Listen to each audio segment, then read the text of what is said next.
Saudaraku, Mazmur 62 berkata, hanya dekat Allah saja aku tenang. Daripadanya lah gunung batuku dan kota bentengku. Hanya dekat Allah saja aku tenang. Daripadanya lah keselamatanku. Hanya Dialah gunung batuku, hanya Dialah kota bentengku.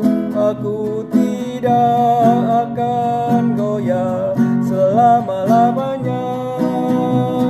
Hanya dekat Allah saja aku tenang. Daripadanya lah keselamatanku. Hanya Dialah gunung batuku, hanya Dialah kota bentengku. Aku tidak akan goyah selama-lamanya. Aku tidak akan goyah selama-lamanya.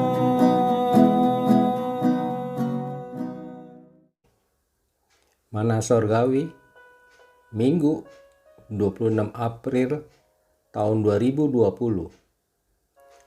Adapun firman Tuhan terambil dari Matius 28 ayat 11 sampai 20. Alkitab sebenarnya banyak mencatat kisah-kisah ironi yang terjadi dalam sejarah penebusan manusia.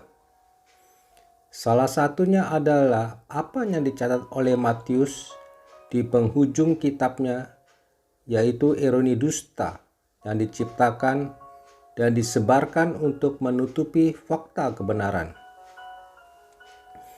Kebangkitan Tuhan Yesus merupakan fakta sejarah yang tidak bisa dimungkiri. Namun, dengan agenda politis, imam-imam kepala berusaha keras menutupi fakta ini dengan suap dan dusta yang diciptakan dan minta untuk disebarkan secara luas agar dipercaya oleh orang-orang lain.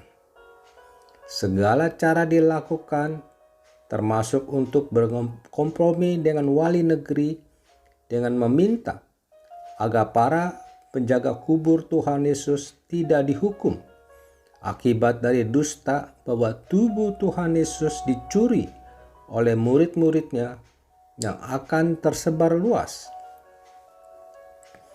Dan faktanya, Matius mencatat bahwa hoax tersebut memang tersebar dan masih beredar hingga pada waktu ia menuliskan kisah tersebut. Namun, di sisi yang lain, Tuhan Yesus yang bangkit memberikan amanat agung kepada murid-muridnya, di mana salah satu adalah ajarkanlah mereka melakukan segala sesuatu yang telah kuperintahkan kepadamu. Dengan kata lain, Tuhan Yesus minta kepada murid-muridnya untuk menyebarkan kebenaran, bukan berita hoax.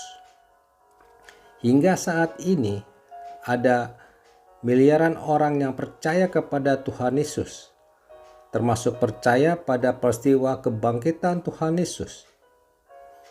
Namun,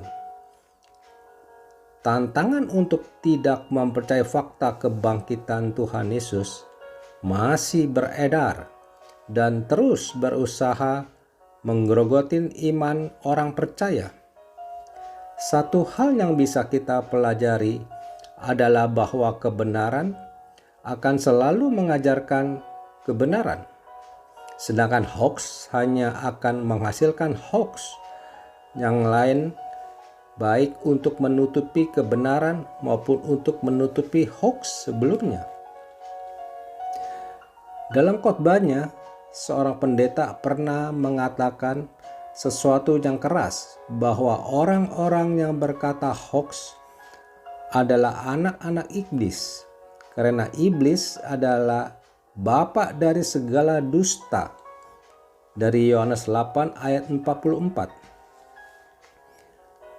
Dusta-dusta si iblis akan terus menggerogoti orang percaya untuk menjauhkan kita dari kebenaran firman Tuhan. Walaupun dusta-dusta si iblis terus tersebar dan semakin dahsyat, namun jika kita semakin dalam masuk pada kedalaman firman Tuhan, kita akan teguh berdiri pada iman dan kebenaran yang sejati.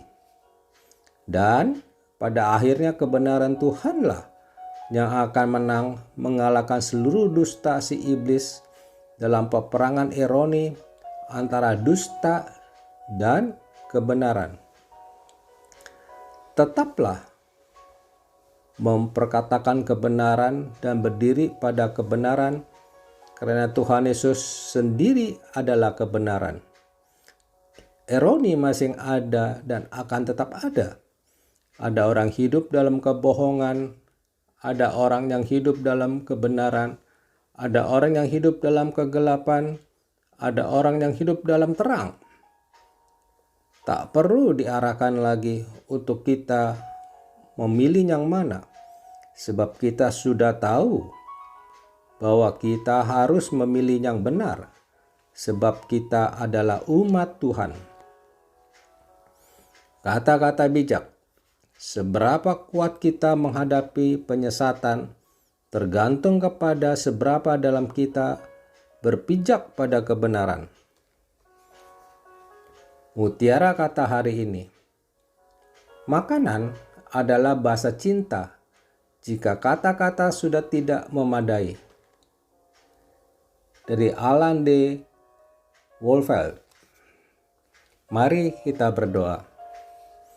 Bapa, tolong murnikan motivasi dan tujuan kami dalam mengikut Engkau.